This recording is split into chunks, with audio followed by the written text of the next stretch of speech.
le damos la más cordial bienvenida a la mesa redonda Retos de las empresas familiares peruanas en el 2022. La tercera edición que venimos organizando desde la Universidad Tecnológica del Perú, UTP, y el diario El Tiempo de Piura.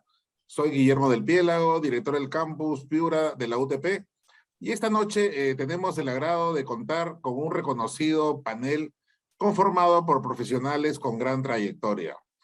Para empezar, quisiéramos darle la palabra a José Tomás Luna, editor principal del diario El Tiempo, quien nos brindará unas palabras de apertura. Adelante, José. Muchas gracias, señor del Piélago. Muy buenas noches a todos.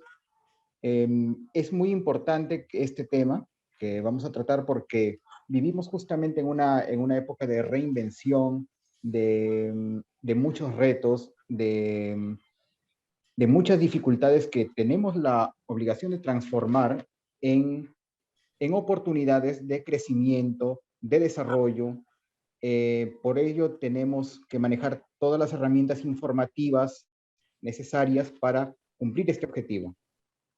Deseo que podamos compartir justamente la información necesaria, que podamos intercambiar datos, que impresiones también sobre este tema y que podamos todos aprender. Gracias, José. Empezamos este conversatorio invitando pues, a todos los participantes que ya están conectados a escribir sus preguntas que tengan para los diferentes expositores. Y en la parte final de esta mesa redonda vamos a poder resolverlas. Quisiera presentar ahora a todos nuestros invitados. Tenemos con nosotros a Pablo Montalbetti. Él es decano de la Facultad de Administración y Empresa de la Universidad Tecnológica del Perú. Tiene un PhD en la Universidad Politécnica de Cataluña. Realizó estudios de especialización en Dirección Estratégica en Tongji University, China, y IS Business School, Universidad de Navarra, y en Harvard Extension School, y es asesor de empresas familiares. También está José Tomás Luna, él es editor del diario El Tiempo, periodista, egresado de la Universidad Nacional de Trujillo y ex docente en diversas instituciones. Se ha desempeñado como reportero y editor en diarios y radios de La Libertad y Piura, así como responsable de relaciones públicas para la comunidad judía Beit Haim en Huánuco. Su campo de interés es, además del periodismo, la filosofía del lenguaje, y prepara un volumen sobre metafísica lingüística y otro sobre teoría literaria. También está con nosotros Alejandra Rojas. Ella es directora de empleabilidad en la UTP, es encargada del diseño e implementación de estrategias de empleabilidad para una población de más de 110,000 alumnos y egresados. Es licenciada en Comunicación y Publicidad con un máster en Comunicación Corporativa en el IE Business School. Cuenta con más de 15 años de experiencia en empresas e instituciones en el área de marketing y empleabilidad. Paul Romero también nos acompaña, él es vicepresidente de la Asociación de Empresas Familiares del Perú, AEF Perú. Además es CEO del grupo AIG, rubros de construcción, servicios públicos, industria e inmobiliario. Y presidente de Concisa, tiene más de 25 años en el sector infraestructura industrial y saneamiento, tanto en el sector público como privado. Cuenta con experiencia, tanto con más de 10 años de experiencia en el desarrollo de proyectos inmobiliarios. Tiene una especialidad en el manejo de empresas familiares. También nos acompaña Pedro Montt. Él es Máster en Business Administration MBA por la Universidad de Pensilvania Wharton. Es licenciado en Administración de Empresas por la Universidad de Lima y actualmente es director de la empresa Platanitos, e inversionista en Kaiser Perú, Lepgen Studios y varias startups en China. Para comenzar, le comentamos que en esta mesa redonda está dividida en 3 ejes: lecciones aprendidas, reactivación económica del Perú y retos a futuro. Comenzaremos con el eje 1, lecciones aprendidas. Y la primera pregunta va dirigida para nuestros panelistas, para Pablo, para Pedro y para Paul. La pregunta es la siguiente. ¿Cuáles consideran que han sido los mayores aprendizajes de las empresas familiares en estos casi 2 últimos años? Empezamos con Pablo. Gusto de estar con ustedes, gracias al Tiempo. UTP, siempre es importante compartir con personas con tanta experiencia profesional como Pedro, como Paul, y por supuesto con la agradable presencia de Alejandra que nos acompaña. Respecto a tu pregunta, tengo 3 puntos específicos. El primero, creo que un tema fundamental es pensar en la importancia que tiene de tener un buen segundo no familiar. Es decir, creo que la dependencia muchas veces de la familia en la gestión y viendo las cosas desde adentro y con una perspectiva inversionista, de accionista, director, de gerente, con todos los sombreros a la vez, es importante estar acompañado de alguien con quien podamos pimponear, con quien podamos discutir, con una gran capacidad profesional, probablemente con un MBA también, no de la familia, y que pueda apoyarnos en agilizar las decisiones. Creo que en este segundo punto que estoy mencionando, la agilidad en la toma de decisiones hace un aprendizaje importante.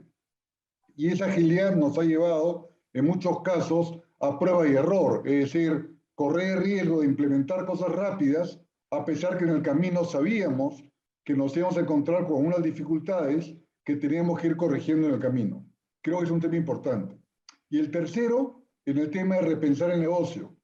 Esta situación, estos cambios en los hábitos de los clientes, condiciones o relaciones con proveedores, con la banca, etcétera, creo que en algunos casos ha llevado a las empresas familiares a repensar y plantearse la siguiente pregunta.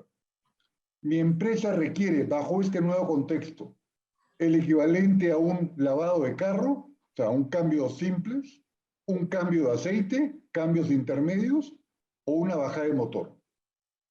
Esta pregunta es importante porque estos cambios que han habido han llevado a algunas empresas a buscar nuevas formas de competir, nuevos canales, redefinir las prioridades que por percepción del cliente se tiene, o cómo es que yo gano plata, o cómo es que me diferencio la competencia. Y por lo tanto, esta pregunta o este dilema sobre cambios simples, cambios intermedios o cambios grandes, son los que han tenido que enfrentar las empresas, creo que en muchos casos con mucho éxito, con mucho aprendizaje y, como dije, con temas de prueba y error, ante la necesidad de reaccionar rápidamente, a pesar que sabíamos que iban a haber algunos problemas en el camino. Por el lado de Platanitos, lo primero es, concuerdo completamente con Pablo, el tema de poder tener una persona que te pueda ayudar, tiene que ser la persona idónea más que simplemente un miembro de familia. Siempre y cuando tenga el corazón en el lugar correcto, porque una de las cosas que nos pasa es que quizás por no tener las estructuras que tienen otras empresas, corporaciones mucho más grandes que ya vienen con libros y formatos de cómo se tienen que hacer las cosas, nosotros tenemos que crearlo de cero. Y es ahí donde quizás una persona tercera pueda llegar quizás con una mentalidad ya un poco más estructurada. En cuanto a qué aprendimos en Platanitos en estos 2 últimos años, yo creo que lo primero, muy similar a lo que menciona Pablo, es adaptabilidad. O sea, ¿qué hacemos cuando tenemos todas las tiendas cerradas por 6 meses? Y para colmo, vendemos productos que son para salir o ir a la oficina, 2 cosas que dejamos de hacer todo el año pasado. Entonces, ¿qué fue lo que hicimos? Fue extender el número de líneas nosotros, o sea, ser adaptables en ese sentido, a nuestros vendedores, darles un código para que dentro de sus grupos de WhatsApp puedan promocionar productos de Platanitos y ganar comisión de eso, hacer venta vía live stream dentro de Facebook, y tener, digamos, distintas maneras de poder entretener y vender al mismo tiempo. La segunda parte, yo creo que también fue importante para nosotros, es la resiliencia. Porque los 2 últimos años han cambiado todo. Y desde todos los puntos de vista, no solamente del consumidor, también las leyes. Entonces, ¿cómo hacías cuando, por ejemplo, tenías distintas municipalidades dándote distintas reglas y las cambiaban cada semana? ¿No? Entonces, yo creo que hemos tenido que pasar bastante adaptabilidad y resiliencia para poder manejar esta situación en los 2 últimos años. Creo que hemos, en nuestro caso, hemos venido haciendo un trabajo ya de organización corporativa ya hace más de 15 años y creo que lo hemos puesto al fuego, digamos, al grupo con estos últimos 2 años, con la pandemia y el tema político atrás. Entonces, digamos, las bases sólidas de tener, por ejemplo, un buen gobierno corporativo trabajando a nivel familiar, con directores, digamos, con cada empresa que tenemos trabajando con sus propios directorios, con gerentes generales, digamos, especializados en cada rubro, independientes también en muchos de los casos, directores independientes especializados. con empresas independientes y riesgos, digamos, encapsulados por cada negocio, negocios que se complementan unos con otros, pero además son, digamos, tienen riesgos independientes cada uno, hace que de alguna manera el grupo se vuelva más sólido, ¿no es cierto? Y sea, digamos, a prueba, no sé si a de balas, pero sí se vuelva un poco más resistente en el tiempo. Entonces creo que en ese sentido, una de las cosas que he aprendido y he visto en esos últimos años es que ese trabajo, digamos, que hemos construido durante 15 años, porque ha tomado tiempo, ha dado sus frutos, digamos, ante pruebas de fuego, ¿no? Ahora, algunos otros aprendizajes ya que hemos visto, esta capacidad de reinvención ha sido espectacular, porque ¿no? Una de las características que tienen las empresas familiares son primero tenemos una gran visión de largo plazo, ¿no es cierto? Tenemos posibilidad de pensar con calma en hacer cosas, no nos presionan mucho, digamos, que tengamos socios de otro tipo, sino caminamos con tranquilidad, ¿no? Entonces eso nos ayuda a pensar mejor en el largo plazo, ¿no? Y tomar mejores decisiones. Entonces esta capacidad de resiliencia es muy, muy importante, ¿no?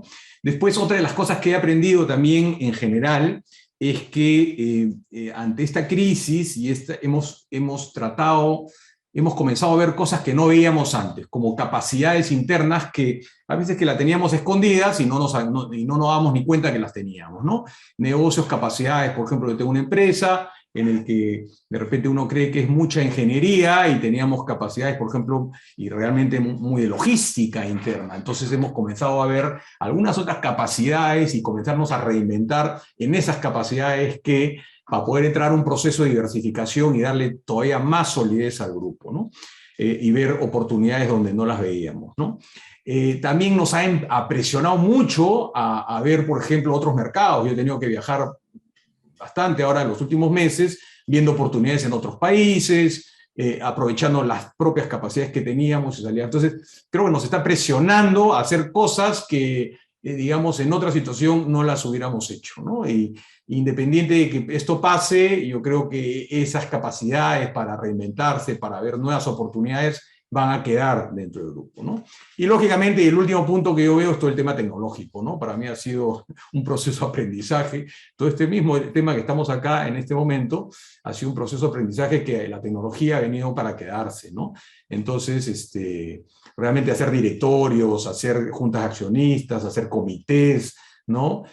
Digamos, todo virtualmente ayuda mucho, ¿no? Entonces, creo que son varios temitas ahí que nos están sirviendo para retroalimentarnos y aprender más, ¿no?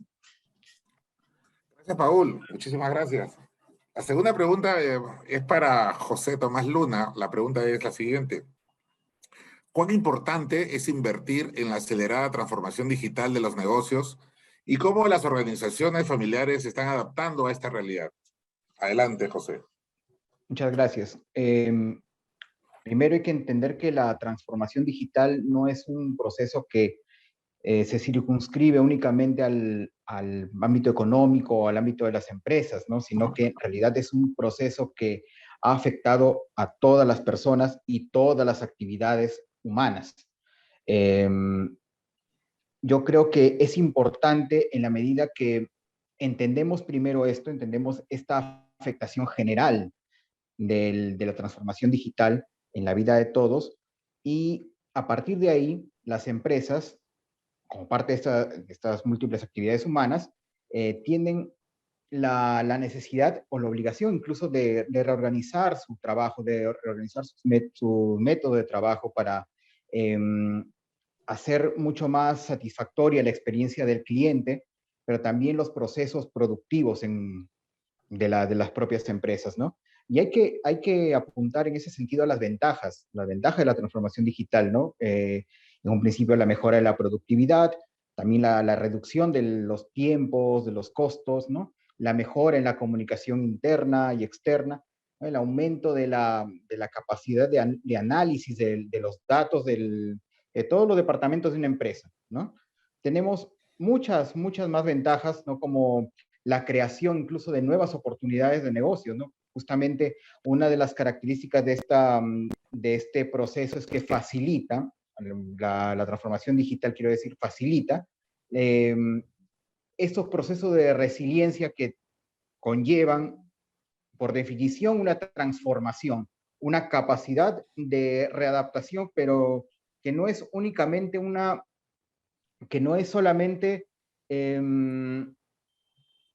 fijarse en una sola manera de trabajar y tratar de resistir la tormenta y los embates de los cambios, ¿no? Sino es la capacidad de reinventarse. Y en esa, para hacer mucho más eficaz, mucho más realista esa reinvención, la transformación digital es sumamente necesaria, por no decir ineludible, es ineludible en este tiempo. Esta pregunta ahora va dirigida para Alejandra Rojas. Ale, la pregunta es, ¿consideras que los jóvenes que empiezan a trabajar en la empresa de su familia añaden valor a su experiencia profesional o no? ¿Y por qué? Gracias, Guillermo, por la pregunta. Primero que nada, quiero agradecer por la invitación a ese panel. Estoy encantada de participar junto con personas que son referentes dentro del mundo de las empresas familiares. Y sobre la pregunta, por supuesto que sí, añade muchísimo valor a la experiencia profesional de un estudiante o de un joven profesional haber sido parte de una empresa familiar. Y aunque parezca contradictorio, en muchos casos hemos visto casos de estudiantes que no toman en cuenta esta experiencia en el negocio familiar como parte de su CV o no lo cuentan dentro de una entrevista. ¿Por qué? Porque piensan como siempre han estado dentro del negocio, de repente han ayudado en el negocio familiar, de repente desde chicos tenían alguna función en ventas, de repente logística, algo, no lo ven como una experiencia ajena a su vida familiar. Y es bien importante que sí lo consideren porque igual has tenido responsabilidades, has tenido un jefe, has visto cómo funciona un negocio y te ha dado ese entendimiento del mundo laboral que finalmente sigue siendo un entorno laboral importante y te da una expertise que de repente frente a otro profesional que no ha tenido una experiencia familiar, no ha tenido ninguna experiencia profesional, te da una ventaja competitiva. Entonces es bastante relevante porque además también tiene la posibilidad de ver diferentes aspectos de un negocio, ¿no? Si uno va a entrar en una empresa, tiene un rol específico y hace lo que dice su rol. En cambio, en una empresa familiar hay la posibilidad de que puede haber diferentes aspectos de una empresa, ¿no? De repente temas, como digo, de venta, de logística, en la parte de finanzas. Entonces es bien enriquecedor y nosotros desde Empleabilidad UTP siempre animamos a los estudiantes a que coloquen esa experiencia porque es parte bien importante en su formación como profesionales. Bueno, continuamos ahora con el eje 2 relacionado con la reactivación económica del Perú. A continuación vamos a dar el pase a Paul Romero y a Pedro Montt para la siguiente pregunta. ¿Cómo contribuyen las empresas familiares con la reactivación económica del país? Bueno, contribuimos realmente bastante, ¿no? Más allá de la contribución en generación de empleo y empleo digno, ¿no es cierto? Sostenible, porque con esta característica, estas visiones de largo plazo, la realidad es que, por ejemplo, yo tengo trabajadores, la empresa más antigua va a cumplir 50 años, y tengo trabajadores de 45 años que trabajan conmigo, ¿no? Entonces, qué mejor, han hecho toda su vida con nosotros. El otro día salí al campo a ver un poco de trabajos de proyectos en el campo, y me encontraba con gente que trabajó conmigo hace 20 años, ¿no? Trabajadores de campo, ¿no? O sea, que tienen con nosotros 30, 35 años. Entonces, la realidad es que generamos trabajo digno, trabajo sostenible, apoyado en capacitación, en formación, de gente que se siente muy comprometida con las empresas del grupo, ¿no? Entonces, eso da realmente satisfacción, ¿no? Ese es en primer lugar, ¿no? Lógicamente, también contribuimos con el tema tributario, impuestos, contribuimos con la sociedad, con eso se construyen las carreteras, los puentes, ¿no es cierto? Y muchos de nosotros somos principales contribuyentes en ese sentido. Pero yo creo que más allá de eso, hay unos temas interesantes con la contribución del desarrollo, esta visión de largo plazo y esta capacidad, por ejemplo, muchos de nosotros tenemos mucha capacidad para innovar, entonces contribuimos mucho en innovación, ¿no? Nosotros separamos un presupuesto, digamos, para innovar permanentemente, ¿no? Sacar nuevos productos, nuevos desarrollos. Entonces, realmente, por ejemplo, tenemos una empresa que hace mucha ingeniería, contribuimos con mucho tema de ingeniería, valor agregado que tanto se habla ahora, en el producto, somos transformadores de materia prima, ¿no? Generamos mucho valor agregado y con eso contribuimos a fortalecer también la marca Perú y una serie de temas detrás de eso, ¿no?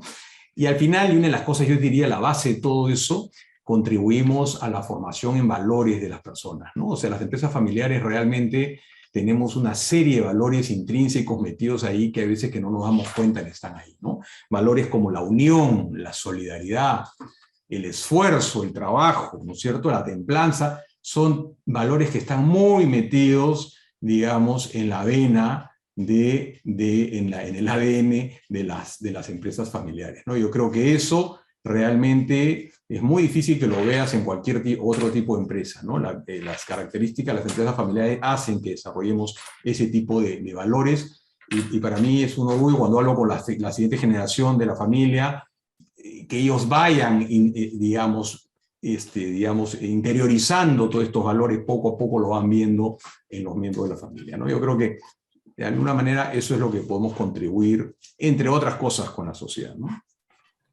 Gracias, Paul. Pero tu comentario sobre esta pregunta, ¿cómo contribuyen las empresas familiares con la reactivación económica del país? Bueno, creo que Paul ya dijo casi todo, entonces yo creo que le pongo la cereza nada más nuevamente. Concuerdo bastante con el tema, o sea, quizá la diferencia con otras empresas corporativas, que nosotros sí apostamos por el país porque no tenemos otra opción. O sea, es donde crecimos, donde nacimos y es nuestra patria. Y es por eso que lo hacemos con mucho cariño y con mucha dedicación. No lo vemos como simplemente un estado de ganancias y pérdidas y decir, bueno, ¿sabes qué? Perú ya no funciona, nos vamos. ¿Nos vamos a dónde? Entonces yo creo que estamos acá para el largo plazo, no lo vemos como el corto plazo. Lo otro también es el acceso justamente a los fundadores y a las cabezas, porque quizás a diferencia de una empresa un poco más corporativa y que trata de aplanar su jerarquía, prácticamente tú ves a los miembros de familia ahí y indistintamente el puesto vas y hablas con ellos. Y es así como te enteras, como por ejemplo el día de ayer también yo estuve visitando varias de las tiendas en San Juan del Lurigancho y conversando con gente pues que me había visto desde chiquito, cuando ni siquiera estaba en Platanito, sino era, digamos, el hijo y estaba jugando ahí. Entonces, esas son las cosas que a uno le llenan, ¿no? Y quizás es un intangible, es un beneficio más emotivo que funcional, aparte de, obviamente, la parte de progreso, desarrollo, tecnología y trabajo. Bueno, ahora tenemos una pregunta para José Tomás Luna y para Pablo. La pregunta es, ¿por qué es tan importante la innovación y la resiliencia financiera en una empresa para la recuperación post-COVID? En principio porque todo ha cambiado. La realidad, los problemas, los retos son muy distintos a los que había antes y, por ejemplo, nos exige, a las empresas familiares les exige resiliencia financiera, que es la capacidad de afrontar todo lo que se refiere a sus gastos, todo su manejo económico, ¿no? Este es algo que si no se hace con disciplina, si no se tiene disciplina para poder reencauzar las empresas familiares de esta manera, no va a haber una recuperación óptima en un escenario post-COVID. Hay que también tomar en cuenta que las empresas familiares son precisamente la base de esta recuperación económica actual. Entonces, esta disciplina financiera, que le llaman resiliencia financiera, es muy, muy importante. Y la innovación, por supuesto, también, porque, como decía yo, todo ha cambiado y se necesita nuevas formas, nuevas maneras de afrontar todo este escenario. A ver, creo que hay dos temas distintos. Uno, la resiliencia financiera, como dice, la capacidad de afrontar situaciones financieras complejas. Y ahí creo que hay una experiencia importante que se ha vivido. Creo que las empresas no están preparadas. Yo creo que Reactiva ha sido el salvavidas realmente para muchas empresas. Y realmente nos ha dado un aprendizaje de decir, señores, como decía mi abuelo, hay que guardar pan para mayo. Es decir, hay que tener, como dicen, tener caja es fundamental. Y creo que mantener esa caja en situaciones complejas es difícil. Creo que las empresas no estaban preparadas y muchas hubiesen quebrado si no hubiese habido Reactiva. Entonces creo que fue una acción positiva del gobierno de poder ayudar a las empresas y ojalá nos genere aprendizaje de ser muy prudentes en el manejo financiero de la empresa. En empresas familiares, dos aspectos fundamentales. Primero, separar lo que es el bolsillo de la familia de lo que es el bolsillo de la empresa. Y a veces se confunde, fundamental. Segundo tema, prudencia en el reparto de dividendos, prudencia en el pago de dietas, prudencia en los gastos relacionados a los ejecutivos de la empresa de manera razonable, como si no fuera una empresa familiar. Entonces creo que esos tres aspectos son fundamentales. Algunas empresas a la mala y otras a la buena hemos aprendido y hemos corregido y nos han hecho pues hacer un golpe para nosotros para decir cuidado, hay que manejar las cosas correctamente. Segundo, respecto al tema de innovación, creo que ha sido una experiencia más de innovación. Yo creo que más que el tema de innovación que evidentemente ha habido, es la oportunidad de reacción. Y creo que hay tres casos interesantes. El caso de la pastelería San Antonio, que rápidamente se convirtió en bodega en aquella época para poder abrir sus puertas. Segundo fue el caso de los hoteles, como fue Casandina, de utilizarlo como oficinas para empresas o como habitaciones para gente de COVID que venía de las diferentes ciudades. Y el tercer ejemplo, sin ninguna duda, fue Platanitos. Y gracias a Alex, como bien dice Pedro, tuvo esta capacidad de realmente poder reorientar la empresa hacia todo el e-commerce y abrir la posibilidad de distribuir a terceros gracias a una red, a un sistema de información que le permitía, a través de buenos controles, manejar la distribución a terceros. Y fue esa oportunidad de reacción. Y seguro deben haber tenido muchos problemas de despacho. Ya Pedro nos puede contar los errores, problemas, a quién escogemos, con quién trabajamos. Debe haber sido terrible. Pero era la única forma de hacer, había que actuar y corregir el camino. Entonces creo que esos tres temas fundamentales de innovación, creo que fueron una buena experiencia que, como digo, de manera un poco dura para algunos y otros de manera un poco más blanda, nos ayudó a todos a poder responder en este entorno. Bueno, mira, yo tengo el negocio inmobiliario que fue creado, digamos, hace 10 años, un negocio duro, de alto nivel patrimonial. Entonces, y además que es un negocio, una industria inmobiliaria, ¿no? Que tú paras de comprar la materia prima, que es el terreno, y se te vienen todos los, digamos, te viene todo el tren encima y son ciclos largos. Entonces, la realidad es que en este negocio en particular sí me preocupaba seguir comprando terrenos, por ejemplo, ¿no? A nivel financiero, ¿no? Entonces ahí ponías al fuego, digamos, tu capacidad de riesgo, ¿no? Y le bajo la velocidad de este negocio, me tengo que achicar o mantengo. Entonces sí me quitó el sueño, porque teníamos que comprar algunos terrenos, pero apostamos por seguir con el negocio a pesar de la crisis, y no me arrepiento de eso, ¿no? En ese sentido, eso fue una de las cosas que me quitó el sueño. Y otro de los temas, sí, muy grave, muy delicado, es que la empresa de mantenimiento que tenemos, hacemos el mantenimiento de las redes de agua potable en Lima, no paró en pandemia, ¿no? Entonces era el contagio y se nos venían los contagios de las personas, de los trabajadores. Fallecieron 8 trabajadores el año pasado, ¿no?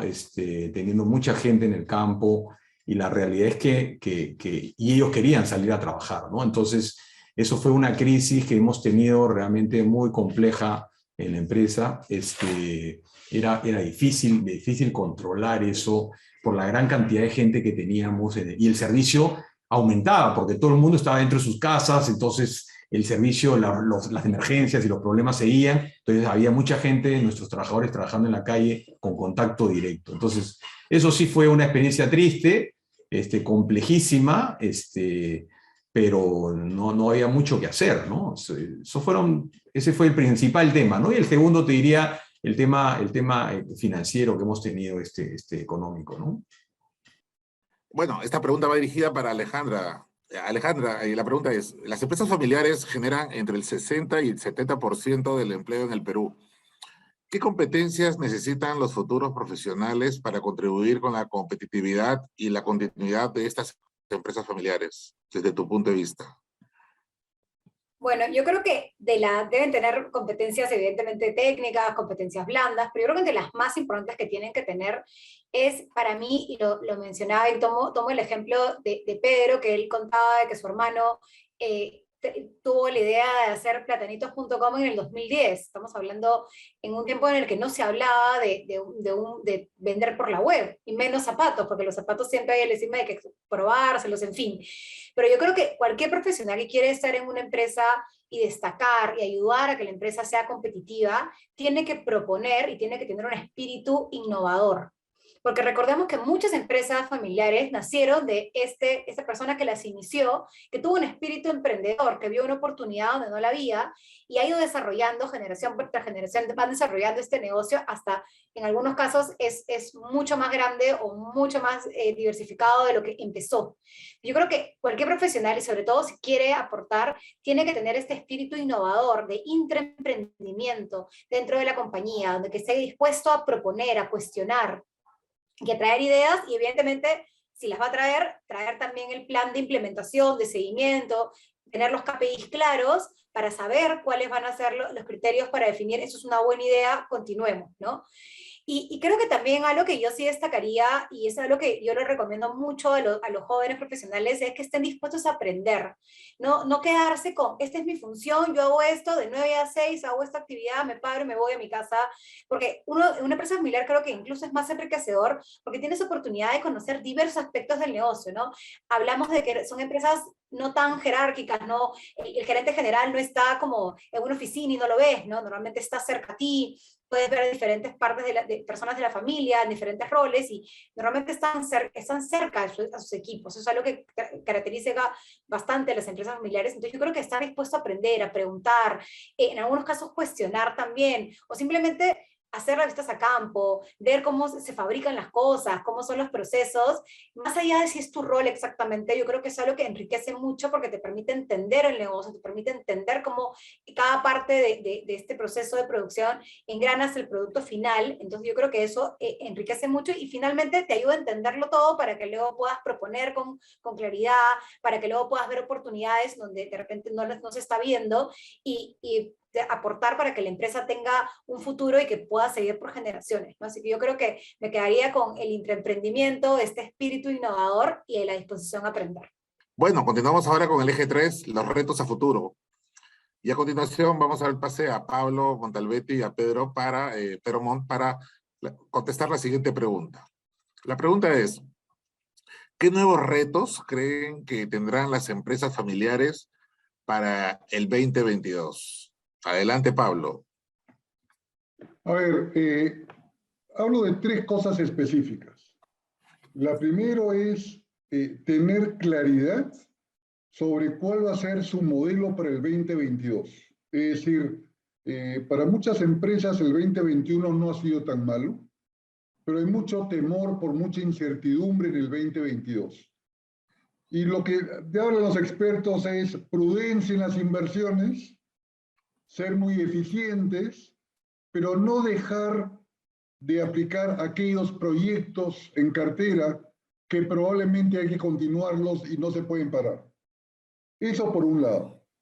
En segundo lado, no podemos dejar de ver hacia el 2025. Es decir, esa visión o ese sueño que tenemos, que quizá puede demorarse un poquito más, que puede ser muy lento, pero no nos olvidemos de esa visión de mediano plazo que siempre debemos tener. Y tercera, que para mí es más importante, tan importante como tener claro la misión, es tener claro la no misión. La no misión es aquellas acciones, estrategias que aplicamos frente a situaciones que nos pueden desposicionar o por una acción un poco desesperante tomar decisiones que atenten contra el modelo de la empresa. Y por lo tanto, eso es lo que Porter, es una definición porteriana de cuidado con la no misión, de que la gente tenga claro qué cosas no debemos hacer a pesar del contexto que estamos viviendo. Lo que sí comparto es la parte de inestabilidad económica y política. O sea, no sabemos qué va a pasar, con lo cual tenemos que ser prudentes con las inversiones, ahí totalmente de acuerdo. En el tema de importación, por lo menos que es uno de los rubros más importantes de donde surtimos el negocio, ya que la mayor parte de los productos son importados, vamos a seguir teniendo problemas logísticos. O sea, esto de la sobredemanda de contenedores y que todos están en Estados Unidos, en California, y no hay contenedores y te han subido el precio a más o menos 15 veces de lo que te costaba en ese momento pre-COVID, va a ser de que siga subiendo el precio de los productos y nosotros obviamente no podemos mantenerlo porque somos mercado masivo. Entonces vamos a tener que ver maneras interesantes de poder ahorrar para poder mantener esos precios o por lo menos no subirlos tanto. Y por último, el tema de adaptación. moda, que es nuestro rubro, no es solamente zapatos, no es solamente ropa, y en verdad la cantidad de productos, ya vendemos hasta televisores, pero ahora moda se está convirtiendo bastante en digital. Y no sé si es que han escuchado hablar, pero de estos non-fungible tokens, que son las imágenes que están asociadas a blockchain, y las están utilizando como moda, porque ya representa quién eres. Platanitos fue creado para solucionar el problema de la moda. Zapatos es una excusa. Entonces, justamente es lo que estamos evaluando ahora. Gracias, muchas gracias, Pedro. Esta pregunta va para José Tomás Luna y para Paul Romero. La pregunta es, ¿qué potencial ven en el norte del Perú para el crecimiento y desarrollo de las empresas familiares? Empezamos con José Tomás. El potencial en el norte es muy grande. Hay que tomar en cuenta que más o menos el 80% de las empresas del norte son, bueno, a nivel nacional, el 80% de las empresas son familiares, ¿no? Y de ellas un 94% son microempresas. El 2% son empresas grandes, ¿no? Hay un tremendo potencial, pero también hay que ver qué pasa con este porcentaje de empresas familiares, ¿no? Porque hay también una cifra que antes de la pandemia se manejaba de esta manera. De ese universo de empresas familiares, solamente un 30% pasaba a una segunda generación. Y de ellos solamente entre 5 y 15%, o sea, 5% decía el BID, y hay otras cifras que son menos desalentadoras que dicen 15% pasan a una tercera generación. Entonces, no hay como que, no hay una cultura de mucho que proseguir de desarrollar la empresa familiar. Eso es el escenario antes de la pandemia.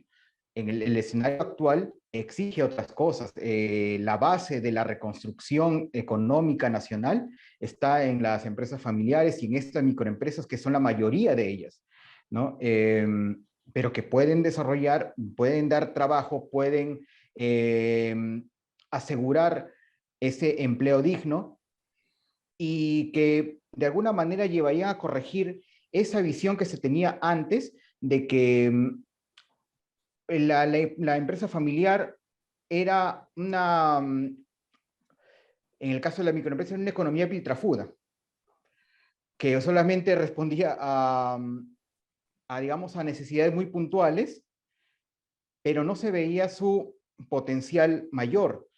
Actualmente, sí, ver ese potencial mayor es necesario, y en el norte del país que ha sido muy castigado por la pandemia, que ha sido sumamente golpeado por la pandemia, pero no solamente por ello, sino también por el Niño en años anteriores, por el dengue, y que va a seguir ocurriendo, y son situaciones que van a seguir ocurriendo en los próximos años. Las empresas familiares son una opción de reconstrucción económica muy importante. En general, ya viéndolo aterrizando en las empresas que tenemos, en los negocios, para cada uno veo bastantes oportunidades. Siempre hemos visto en el norte buenas oportunidades. Por ejemplo, la parte de infraestructura, el norte siempre ha sido bien golpeado con el Niño, siempre está pendiente todo este tema de la reconstrucción con cambios, y nosotros siempre estamos atentos a todas estas oportunidades de obras, de infraestructura en el norte del país, ¿no? Eso por un lado. Después, para la parte industrial también vemos mucho potencial, ¿no? En el desarrollo del agua, del saneamiento, y siempre nuestros productos, digamos, el norte es el mercado estrella para lo que nosotros hacemos, y seguimos profundizando, y eso es un buen indicador. Justo estaba hoy día viendo eso, que el norte, digamos, ahorita se está llevando gran parte de la torta de lo que estamos vendiendo en la parte industrial, ¿no? Entonces, eso significa que se está moviendo bastante por allá trabajos, por ejemplo, de infraestructura, ¿no? En el negocio inmobiliario sí sería más conservador, ¿no es cierto? Todavía vemos mercado acá en Lima bastante, y con el tema político y pandemia, ahí sí todavía estamos siendo un poquito más conservadores de ir a hacer vivienda, digamos, vivienda de segmento B o vivienda techo propio en esa zona, ¿no? Y vemos algunas potencialidades, algunos espacios también que estamos encontrando en el sector del agua, que estamos nosotros, Estamos viendo algunos proyectos relacionados a aguas con agroindustria, por ejemplo, ¿no? Y el norte es un tema interesante para lo que estamos viendo, evaluando algunos proyectos. Y también tenemos algunos otros negocios que estamos viendo, como negocio que me gusta mucho, La Última Milla, y estamos viendo, nosotros tenemos alguna expertise en la parte logística y estamos tratando. Y el norte realmente es un tema interesante para ver este tipo de oportunidades allá, logísticas, ¿no? Entonces, hay bastante trabajo por allá. Gracias, Paul. Y bien, y la tercera y última pregunta de este eje es para Alejandra Rojas. La pregunta es, ¿qué recomendaciones les daría a los egresados universitarios o personas con vocación emprendedora que quieran iniciar una empresa familiar? Creo que lo primero, y cualquiera que quiera empezar un negocio tiene que definir correctamente cuál es su idea de negocio, ¿no? Y cuál es este diferencial que quieren aportar en el mercado, qué problema ha encontrado que nadie va a estar solucionando o nadie lo va a solucionar como él. Y creo que algo que sucede mucho, sobre todo lo he visto en los jóvenes universitarios, es esta idea, tienen una idea, pero de repente no hacen el trabajo de validar esta idea con el consumidor final o con el potencial mercado, y a veces se entusiasman con ciertas ideas, pero luego cuando sale el producto al mercado no hay un fit exacto, y ahí es donde vienen los problemas, y ahí, bueno, ya donde la idea no prospera. Entonces, lo primero sería definir esta idea correctamente y también validarlo con el mercado, y no necesariamente eso tiene que implicar una investigación de mercado o una empresa, sino ir y pisar la cancha y buscar a esas personas que van a ser tus futuros clientes, contarles tu idea, hacer prototipos y empezar a validar si realmente va a haber un match cuando lo lances al mercado. Algo que sí, creo que también sería bien importante es, si es una empresa familiar, definir qué miembros de la familia van a ser parte de esta empresa, y creo bien importante los roles. En cualquier empresa donde uno trabaje, los roles tienen que estar claros. No puede haber dos personas que hagan lo mismo, no puede haber dos personas que su opinión sea igual de importante o que no se tome en cuenta su opinión, por el contrario. Entonces, si es una empresa familiar, yo creo que algo que yo recomendaría es establecer claramente quién va a ser el gerente, quién va a ser el de finanzas, quién va a ver marketing, quién va a ver todo, porque finalmente si no están claros esos roles, luego va a empezar a haber problemas para tomar decisiones. Y finalmente cuando uno empieza un negocio tiene que poder tomar decisiones rápidamente, y sobre todo sin que eso luego signifique poner en pausa o en riesgo esta idea que se está generando, ¿no? Y creo que algo bien importante también es conversar con otros emprendedores para entender cómo ha sido su experiencia, qué aprendizajes han tenido. Yo creo que hoy en el mundo tenemos muchas herramientas para conectarnos con personas. LinkedIn es una de ellas y permite que tú conectes con personas, y no solamente que los invites a conectar y eso es todo, sino te sorprenderías la cantidad de gente que está dispuesta a donar su tiempo en una llamada. Hoy en día por Zoom o por Teams o Google Meet o lo que fuera, es mucho más sencillo, y sorprendería la cantidad de gente que está dispuesta a ayudarte, a contarte las cosas que hizo bien, las cosas que por ahí no hizo tan bien, y compartir esa experiencia con personas que están empezando. Pero ojo, si alguien va a hacer eso, tiene que llegar con algo concreto, con algo que se ha probado, con algo que tiene un sustento, y va a hacer las preguntas correctas. Y yo creo, finalmente, si tienen una idea y creen en esta idea, que se atrevan y pasen por todo el proceso. Lo peor que puede pasar es que la idea no sea buena, pero igual en ese proceso de validación ya han aprendido. Entonces yo me quedaría con eso como recomendaciones. Gracias, Alejandra, y gracias a todos por sus respuestas en estos tres ejes. Y a continuación vamos a pasar a las preguntas que hemos venido recibiendo por el chat. Voy a plantearles una pregunta, la pongo sobre la mesa y cualquiera de ustedes podría responderla. La pregunta es la siguiente. Un gusto con todos, nos dice Martín. Pregunta, ¿qué tips podemos considerar los gerentes generales para poder redirigir las decisiones emocionales a racionales en las empresas familiares? Por ejemplo, el cierre de alguna unidad de negocio, etc. Doy un par de ideas y después dejo a los tromas en el tema, a Pedro y a Paul. Primero creo que es fundamental la racionalidad en la toma de decisiones. Y esa racionalidad tiene que basarse en lo que yo llamo criterios de legitimidad. ¿Qué son criterios de legitimidad? Números, hechos, datos demostrables.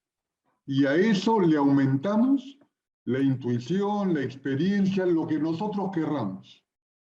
Pero en mi experiencia me dice que partir siempre de la racionalidad a la emocionalidad, a las emociones, a las experiencias, es probablemente el camino más seguro para tomar buenas decisiones.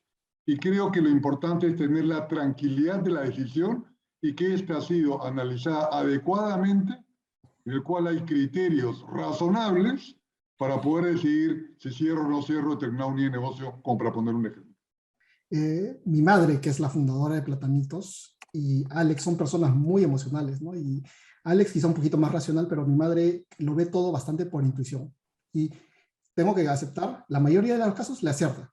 O sea, eso no hay duda. Pero yo creo que algo que hemos encontrado para, digamos, estar contentos, yo que soy mucho más racional, Alex y mi mamá que está metida también en el negocio, no es lo que a mí me gusta, no es lo que a ti te gusta, es lo que funciona. Entonces, como mencionaste, Pablo, hacemos un pequeño experimento, ponemos cuáles son los criterios que vamos a decidir para ver si esto funciona o no. Y finalmente yo no estoy casado con mi idea, ni mi mamá tampoco, ni Alex tampoco, entonces finalmente si funciona, genial. Y yo me he comido mis palabras varias veces. O sea, yo en verdad podría pasarme toda la noche contándoles todos los errores que yo he cometido y todas las equivocaciones, pero si lo vemos desde el punto de vista de simplemente fue una hipótesis, como que yo ya me desligo de esa idea y no me siento tan mal. César nos pregunta, para Paul específicamente, en un mercado inmobiliario con una oferta casi copada de atributos, tal vez sin espacio para innovar, Avenir Inmobiliaria de su grupo se lanzó con una propuesta fresca, joven y tal vez atrevida. ¿Qué los inspiró a ello?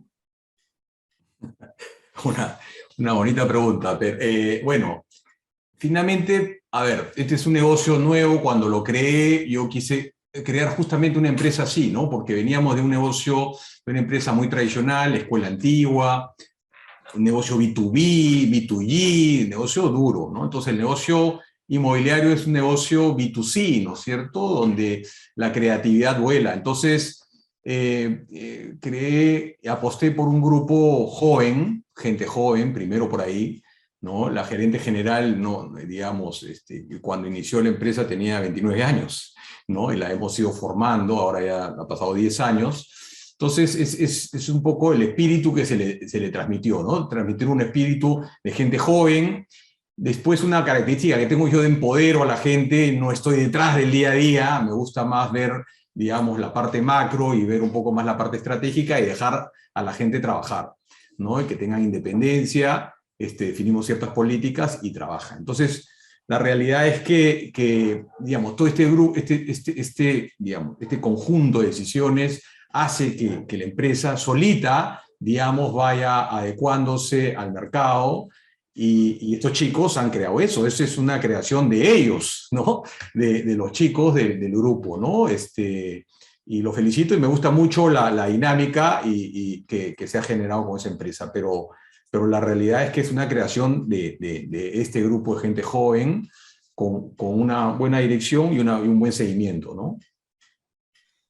Gracias, Paul. Dante nos pregunta, el manejo administrativo de las empresas familiares, al parecer, no tiene mucha diferencia con respecto al resto de empresas. En donde observo una gran ventaja o fortaleza es en el manejo de sus valores. ¿Cómo logran las empresas familiares la renovación y el fortalecimiento de sus valores? Y lo otro, ¿cómo logran la sensibilización de los valores familiares a los colaboradores? No sé quién podría responderle a Dante. Mira, el tema de los valores, yo lo comenté por ahí en alguna de las preguntas que me hicieron. Para mí ese es un tema clave, ¿no? Que a veces lo escucho muy poco en estas conversaciones, pero los valores que tienen las empresas familiares son súper potentes, ¿no?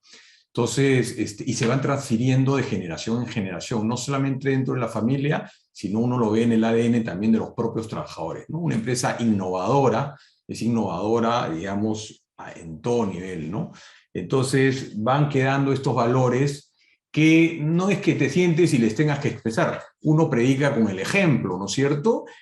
Uno va, llega a un proyecto y el otro día y saluda a todos los trabajadores. Igual, o sea, digamos, hay cosas innatas que uno las transmite haciendo algunas cosas y que eso va calando en el grupo en general, ¿no? O sea, uno predica, por ejemplo, el trabajo, ¿no es cierto? Si uno llega tarde y uno, o sea, olvídate, pues eso no va a calar nunca, ¿no?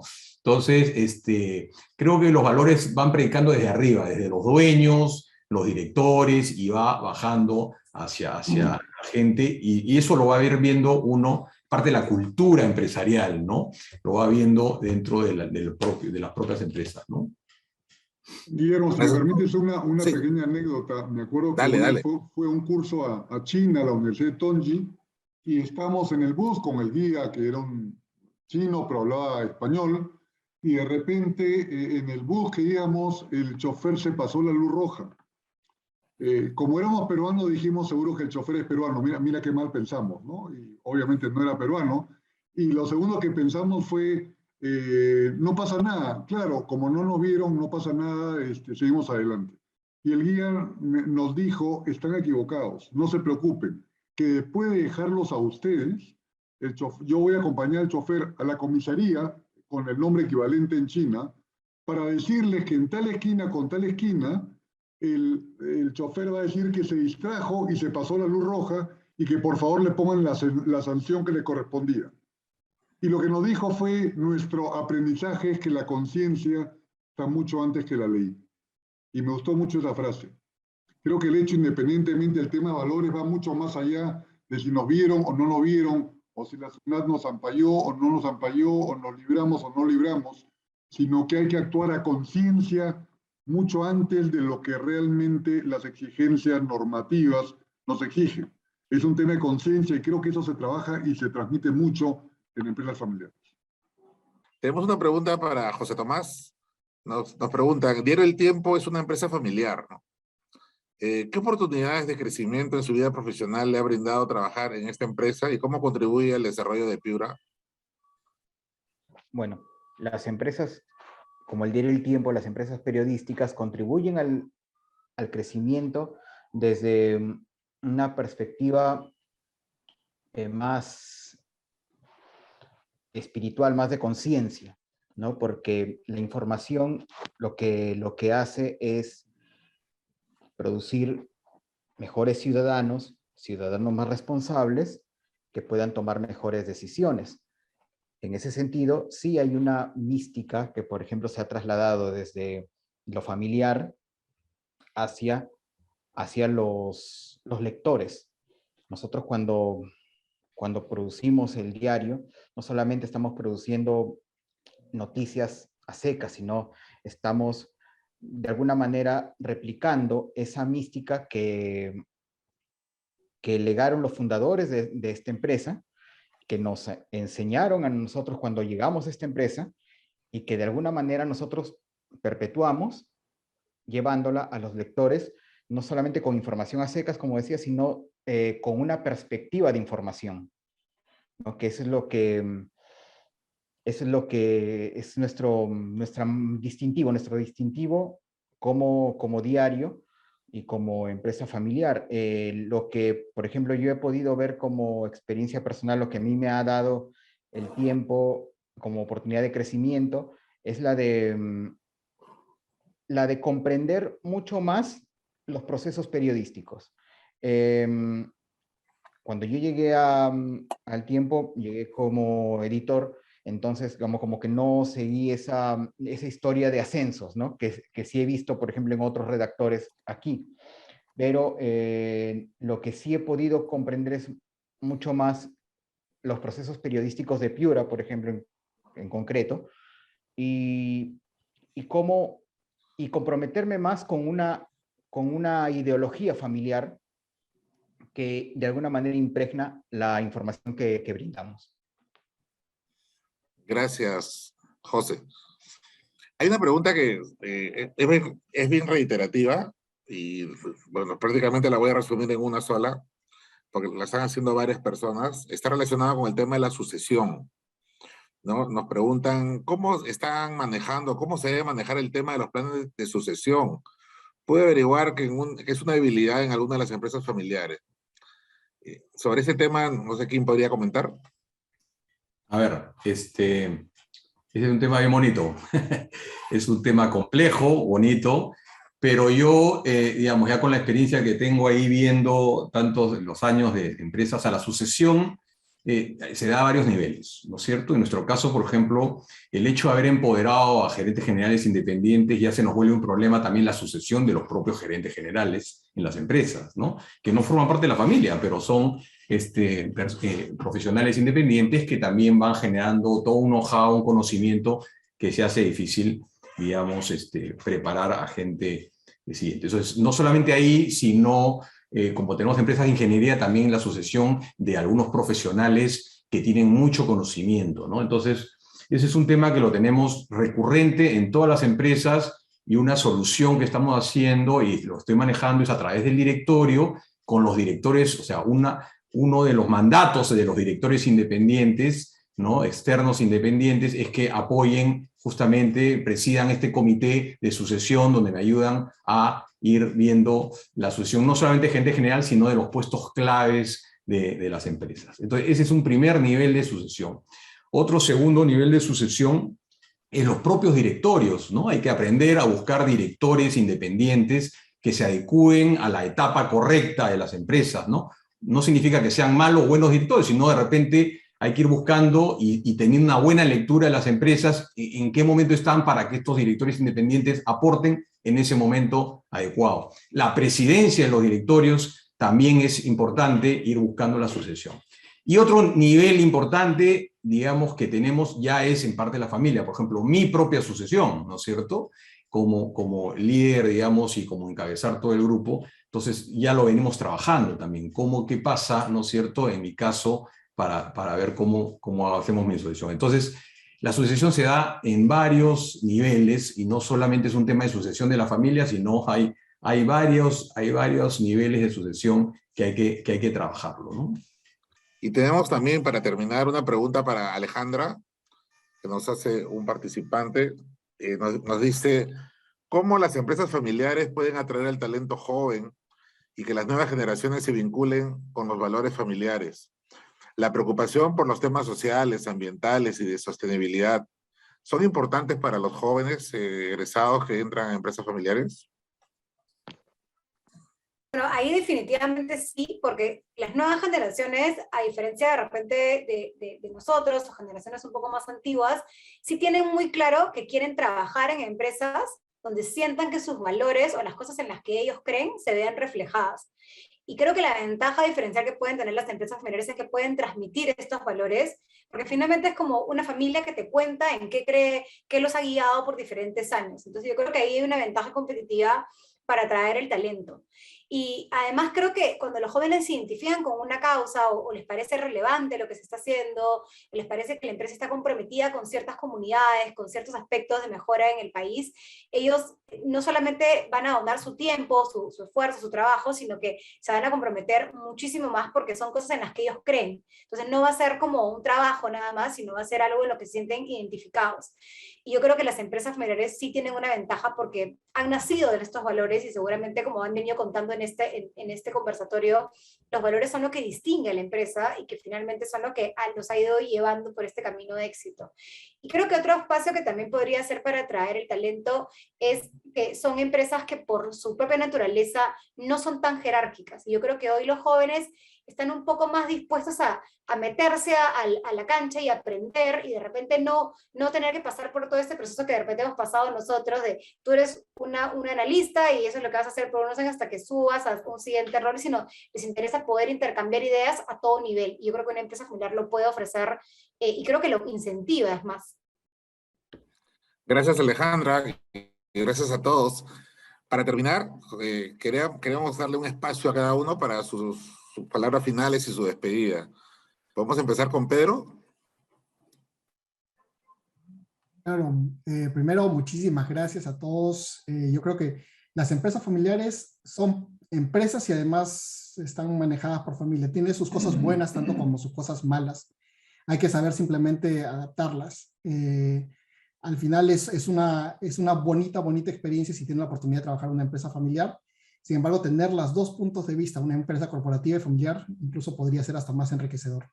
A la UTP por la invitación. Siempre este es un tema que me ha apasionado, todo el tema de las empresas familiares. Además soy miembro, me ha tocado vivir directamente en la cancha todo esto y solucionar todos los temas de las empresas familiares. O sea que encantado en nuevamente poder participar cuando ustedes lo requieran y podemos hacer por temas.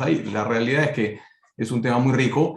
Y los invito también, por eso formamos parte, hace algunos años creamos la Asociación de Empresas Familiares del Perú, donde estamos conformados más o menos por unas 70 empresas. Pedro también forma parte de la asociación, y tenemos una cantidad de conversatorios, podemos compartir experiencias, porque lo bueno ahí es que uno va cruzando. Acá la única manera de aprender es compartiendo experiencias, ¿no? O sea, no hay otra, y estos espacios no hay muchos en la realidad. Entonces la asociación la creamos para eso, para compartir experiencias, y están todos invitados, los que formen parte de una empresa familiar, a ser miembros de la asociación y a participar de toda esta rica experiencia, ¿no? Gracias nuevamente por la invitación, y bueno, nos veremos pronto.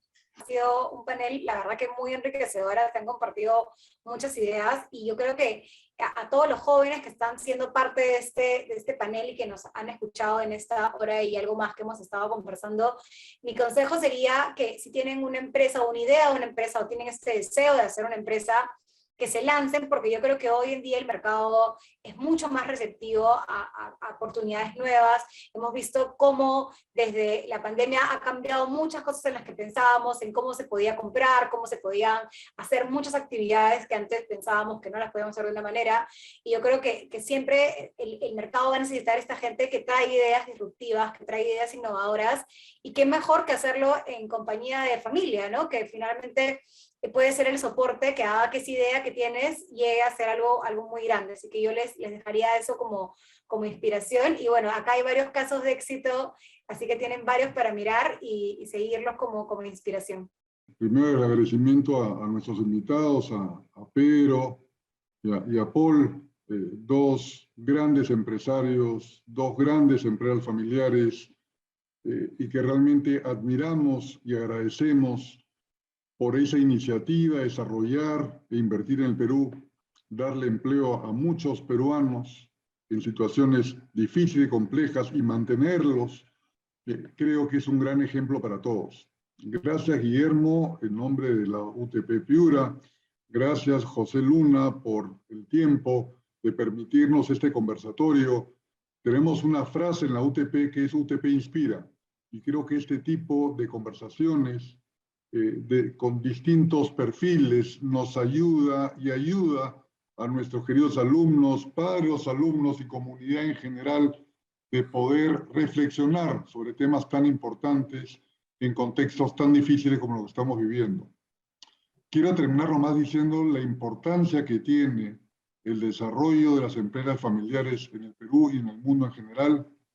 Hay que apoyarlas, hay que agradecerles, hay que incentivar a las nuevas generaciones a continuar el esfuerzo de los padres, de los abuelos, de los bisabuelos, en un esfuerzo descomunal, como decía Pedro, que han hecho estos grandes fundadores, trabajando horas, de lunes a domingo, de una manera incansable, del cual todos los que trabajan en empresas familiares deben responder a ese esfuerzo y ese agradecimiento. Muchas gracias por esta oportunidad, y como bien dijo Paul, será hasta una nueva oportunidad.